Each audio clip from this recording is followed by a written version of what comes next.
How can there be sin in a perfect universe? 5 minutes, go. That's it? I feel pretty good about this one after having to do evolution in 5 minutes last week. So how can there be sin in a perfect universe? Well, that probably means we need to talk about what on earth sin is, right? Oh, and by the way, if you're going to ask difficult questions, then I reserve the right for all of my answers to be interactive. Fair? All right. Most of you didn't respond to that, so I don't trust you. But anyway, what is sin? So if we look at the original text and we look at the Hebrew and everything, sin actually talks about, we think of it in a cultural context of these terrible things. We know that the wages of sin are what? Death. Hey, I love it. Thank you. So there's a high cost to sin, but what is sin? So we keep hearing, well, the wages of sin are death, so that means they must be super bad and super serious and everything, and they are. But if we look at the original Hebrew, we know that the word sin means to basically miss the mark. Mm-hmm. It's actually a military term. And a lot of terms early in Genesis and other places throughout are military terms because God is about to go, well, for lack of a better term, on the warpath. And we will get to some of that potentially a little later. But sin is missing the mark, or in other contexts, we also talk about, wow. That phone is driving you crazy right now. Here, I'll hold this. Yeah, there's that. I just need to get a fancy iPad, and then maybe you'll have something bigger to drop.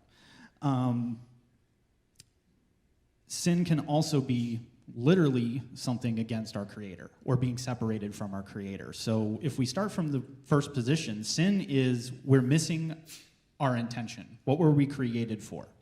And I suppose that would be a good moment to test the audience on what were we created for? All right, I heard glorify, which I dig. The other common one you're going to hear is to worship and glorify God. So that means if we're not worshiping and glorifying God, we are therefore sinning or separate or missing the mark. And from the moment of the fall in the garden, which is where we literally got introduced to, hi, God put us on the earth, we were perfect, we're in this perfect environment and everything, but he also gave us free will, which means that from the moment he placed us there, we as human beings had choice. We had the ability to make the decision of whether we are going to live up to our created expectations and be in alignment with God's intention or not. And unfortunately, we found from very early in Genesis that the first humans chose not. And we ended up where we ended up, Genesis 6:6, where everything was broken and dark and everything. So the entire issue that we're looking at here is that from the get-go, he placed us here with a full intention, but also with the ability that we were responsible for something. And the ball got dropped. And the world kind of went sideways from that moment forward. And we know why, because when suddenly you're separated from the Creator and separated from the purpose, we are viewed but nothing but death to him. And that's why this is just so complicated, because sure, God is capable of that perfect creation, and he did so. But the thing that we don't talk enough about within the church and within our own context is we bear a certain amount of responsibility in this relationship.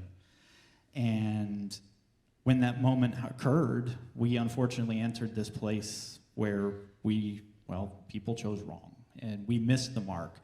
And the rest of the Bible and the rest of the story is us reconciling back to trying to get back to where we started, when God provides us that pathway to get us back to where we started.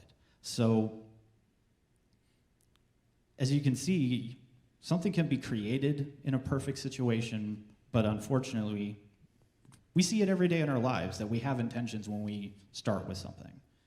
But that doesn't mean that that thing's going to be that way forever. And this is one of the uniquenesses of our faith and our understanding is God could have said, yep, perfect. You're never going to sin. You're never going to betray me. You're never going to turn the other way. But he wanted to ensure that the relationship between his creation and him was one that we chose, not that one he programmed. And that's important. Because sure, God is capable of all things and all things, and he could have just been like, bam, God-worshipping robot. Welcome to the team. But God wanted us involved, and the rest of the story unfolds just in that way, that even from the moment of fall to the moment of redemption, he wants us to be involved in that process.